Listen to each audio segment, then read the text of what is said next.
हमला हुआ तो अमेरिका के सहयोगी भी निशाने पर होंगे। तो ईरान साफ तौर पर धमकी दे रहा है कि अगर हमारे इंफ्रास्ट्रक्चर पर हमला किया गया तो फिर जो अमेरिका के सहयोगी हैं वो भी हमारे निशाने पर होंगे।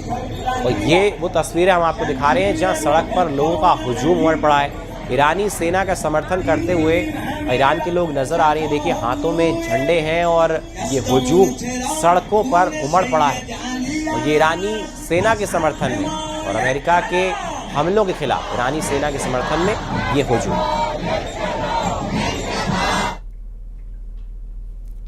अमेरिका की सेना ने दावा किया है कि उसने ईरान पर दूसरे दौर का हमला शुरू कर दिया है। ईरान की मीडिया में रिपोर्ट छपी है कि अमेरिका ने केशम द्वीप, बंदर अब्बास और चाबहार में हमले किए। ट्रंप ने चेतावनी दी है कि ईरान का न्यूक्लियर कॉम्प्लेक्स उनके निशाने पर है। इधर अमेरिका और नेतन्याहू की मीटिंग पर सबकी निगाहें टिकी हैं क्योंकि इस मीटिंग के बाद ईरान युद्ध पर नई रणनीति सामने आ सकती है। देखिए हमारी खास रिपोर्ट।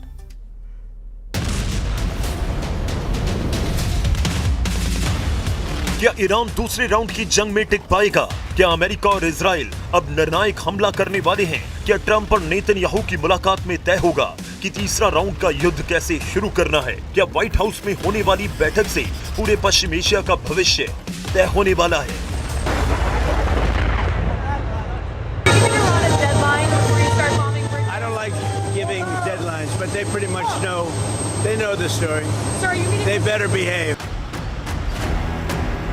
तेहरान में लगे एक पोस्टर ने ईरान के बहुत ही खतरनाक इरादे को सामने ला दिया। या ये ईरान की नई चाल है ट्रंप पर सबसे भयानक प्रेशर बनाने की? ईरान के मशहद शहर में एक बड़ा सा पोस्टर लगाया गया जिसमें ट्रंप कॉफिन में लेटे हुए दिखाई दिए। ऐसा लग रहा है कि ईरान ट्रंप को उनकी ही भाषा में जवाब दे रहा है और हथियार के साथ वो अमेरिका के खिलाफ माइंड गेम खेलने में जुटा है।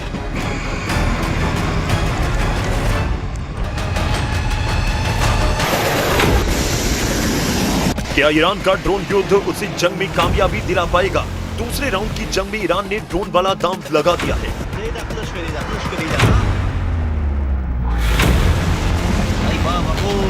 इराक के एरबिल शहर में विस्फोटकों से लैस कई ड्रोन अमेरिकी ठिकानों की तरफ बढ़ते दिखे। हालांकि इराक ने इन ड्रोन को हवा में ही तबाह करने का दावा किया, लेकिन कई रिपोर्ट्स में दावा किया गया है कि एक ड्रोन अमेरिका के दूतावास के बेहद करीब आकर गिरा। इंटरनेशनल मीडिया में दावा किया गया कि इस तरह के करीब 8 ड्रोन को इंटरसेप्ट किया गया।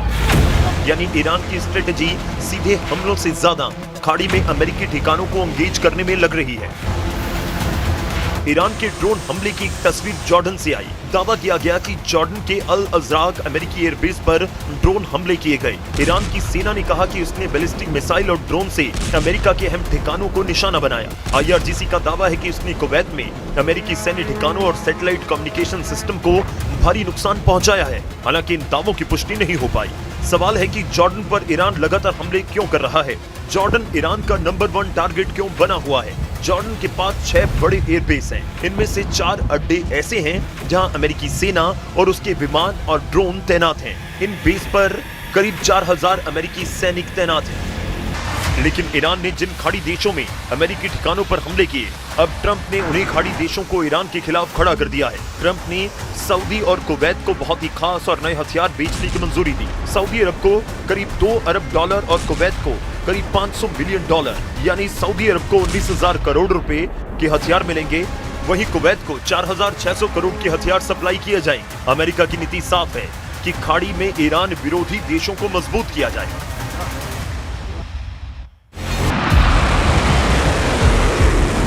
दूसरे राउंड की जंग में अमेरिका ने ईरान को चारों तरफ से घेरने की स्ट्रेटेजी पर काम करना शुरू कर दिया है। अमेरिकी सेंट्रल कमांड ने ऐसे विजुअल जारी किए जिसमें ईरान के तटीय रक्षा ठिकानों और मिसाइल साइट पर ताबड़तोड़ हमले दिखाई दिए। अमेरिका की मिलिट्री यूनिट के मुताबिक इन हमलों का मकसद केवल मौजूदा जवाब देना नहीं, बल्कि भविष्य में होने वाले किसी भी बड़े मिलिट्री ऑपरेशन से पहले ईरान की सैन्य ताकत को कमजोर करना है। इन हमलों से साफ है कि अमेरिका ने ईरान के बंदरगाहों पर नाकेबंदी दोबारा लागू कर दी है। अब वॉशिंगटन केवल आसमान से नहीं बल्कि समुद्र के रास्ते पर भी दबाव बढ़ा रहा है। दूसरी तरफ ईरान ने इसे अपने अस्तित्व की लड़ाई बताते हुए बहरीन, कुवैत और जॉर्डन में अमेरिकी ठिकानों पर हमले का दावा किया। ऐसे में साफ है कि अब जंग केवल मिसाइल बनाम मिसाइल नहीं रही, बल्कि पूरे पश्चिम एशिया में सैन्य और आर्थिक दबाव की लड़ाई बन चुकी है। लेकिन अब सवाल केवल इतना नहीं है कि अमेरिका और ईरान कौन ज्यादा हमला कर रहा है। अगले कुछ घंटों में ट्रंप और इजराइल के प्रधानमंत्री नेतन्याहू की मुलाकात होने वाली है और माना जा रहा है कि इसी बैठक में दूसरे राउंड की जंग का अगला चैप्टर लिखा जा सकता है। सबसे बड़ा सवाल यह है कि अब ट्रंप का अगला मूव क्या होगा। बात जवाब दे रहा है, इसलिए अब सवाल यह है कि क्या केवल एयर स्ट्राइक से ईरान को रोका जा सकता है या फिर अमेरिका को और बड़ा सैन्य ऑपरेशन करना पड़ेगा।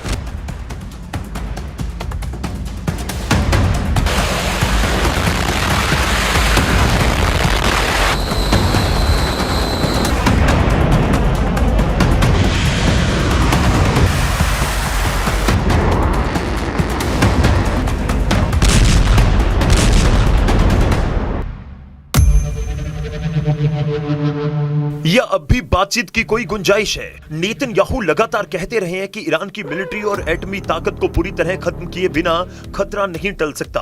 दूसरी तरफ ट्रंप खुलेआम कह रहे हैं कि ईरान अभी भी समझौता करना चाहता है, लेकिन इसके साथ ही ये भी कह रहे हैं कि अगर जरूरत पड़ी तो फिनिश इट ऑफ यानी लड़ाई को निर्णायक अंजाम तक पहुंचाया जाएगा। ऐसे में दोनों नेताओं की बैठक केवल सैन्य नहीं बल्कि राजनीतिक और रणनीतिक रूप से भी बेहद अहम मानी जा रही है।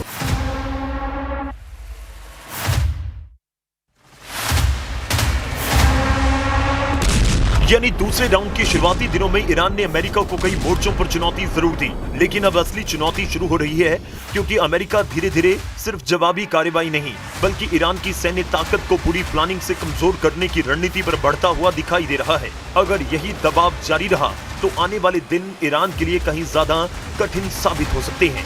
अमेरिका के पास 5 विकल्प हो सकते हैं। पहला, वो मिसाइल और ड्रोन लॉन्च साइट पर लगातार हमले जारी रखे ताकि ईरान की जवाबी हमला करने की क्षमता लगातार कमजोर होती जाए। दूसरा, ईरान की नौसेना और हॉर्मुज पर पूरा कंट्रोल, तभी ईरान के खिलाफ समुद्री नाकेबंदी और सख्त हो सकती है, तभी ईरान तेल और सैन्य सप्लाई दोनों मोर्चों पर दबाव महसूस करे। तीसरा, IRGC के कमांड सेंटर और सैन्य नेतृत्व को निशाना बनाना, क्योंकि अभी पूरे युद्ध को IRGC ही कंट्रोल करती दिख रही है। चौथा, साइबर वॉर और इलेक्ट्रॉनिक वॉरफेयर, जिसमें कम्युनिकेशन नेटवर्क, रडार और एयर डिफेंस सिस्टम को तकनीकी रूप से कमजोर बनाने की रणनीति अपनाई जा सकती है। पांचवा, ईरान की प्रॉक्सी नेटवर्क पर हमला। इसके तहत इराक, सीरिया, यमन और दूसरे इलाकों में उन ग्रुप को निशाना बनाया जा सकता है। इस जंग में अमेरिका और इजराइल के लिए सबसे बड़ी सिरदर्दी जो बने हुए हैं। यानी अब अमेरिका का मकसद केवल 1-2 एयर स्ट्राइक करना नहीं बल्कि ईरान की सैन्य ताकत को हर मोर्चे पर कमजोर करना हो सकता है। दूसरी तरफ ईरान भी साफ कर चुका है कि अगर दबाव बढ़ा तो जवाब केवल ईरान से नहीं बल्कि पूरे पश्चिम एशिया में फैले उस नेटवर्क से मिल सकता है। यही वजह है कि ट्रंप और नेतन्याहू की बैठक केवल एक कूटनीतिक मुलाकात नहीं मानी जा रही बल्कि इसे दूसरे राउंड की जंग का टर्निंग पॉइंट कहा जा सकता है। अगर इस बैठक में बड़े सैन्य ऑपरेशंस पर सहमति बनती है तो अगला निशाना केवल ईरान के मिसाइल ठिकाने नहीं बल्कि उसकी पूरी सैन्य संरचना भी हो सकती है। और अगर बातचीत को मौका देने का फैसला होता है तो शायद पश्चिम एशिया एक और बड़े युद्ध से बच जाए। फिलहाल दुनिया इसी फैसले का इंतजार कर रही है।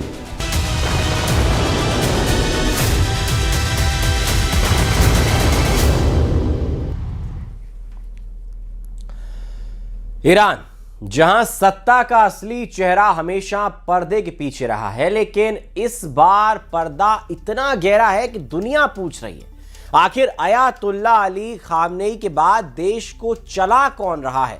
उत्तराधिकारी माने जाने वाले मुस्तफा खामनेई आखिर कहां हैं? क्या वे घायल हैं, छिपे हुए हैं या पर्दे के पीछे से फैसले ले रहे हैं? इस रिपोर्ट में हम ईरान से जुड़े इस रहस्यमयी सवाल की परतें खोलेंगे। देखिए, कहां गायब हैं ईरान के पावर सेंटर?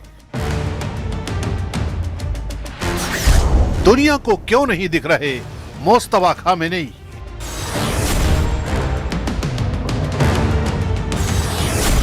क्या पर्दे के पीछे चल रही है ईरान की सरकार? आखिर ईरान को कौन चला रहा है?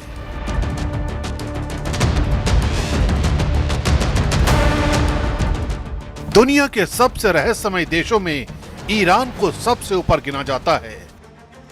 यहाँ चुनाव सरकार चुनते हैं, लेकिन असली ताकत अक्सर धार्मिक प्रतिष्ठान, IRGC और सुप्रीम लीडर के दफ्तर के बीच घूमती है।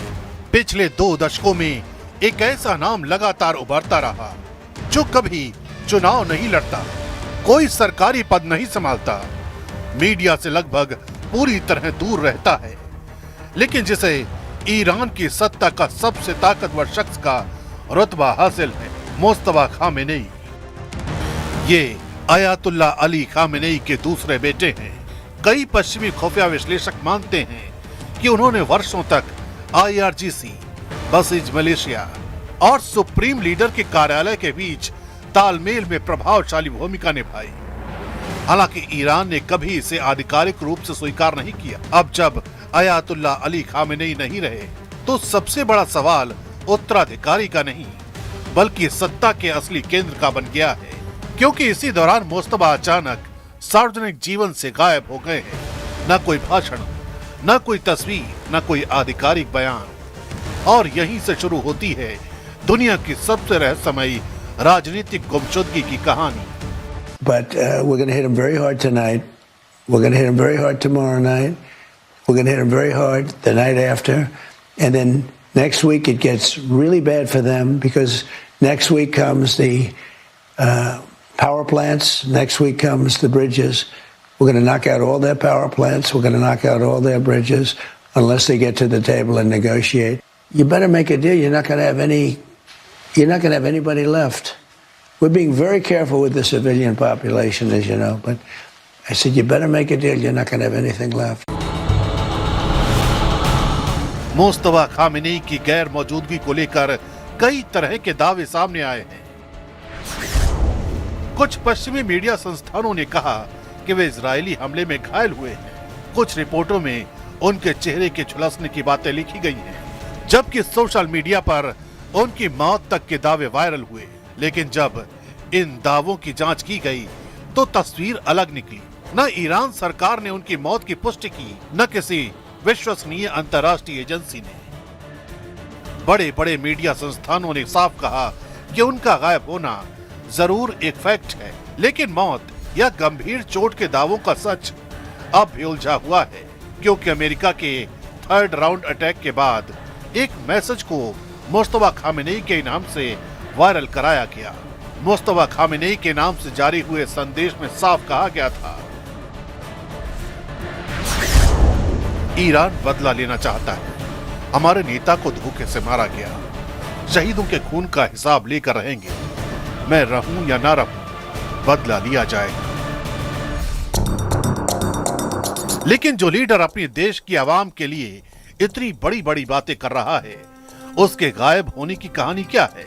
क्योंकि सबसे बड़ा रहस्य ये है न्यूज़ 18 नेटवर्क। आप देख रहे हैं न्यूज़ 18 मध्य प्रदेश छत्तीसगढ़, हमारी पहुंच आपकी ताकत। छत्तीसगढ़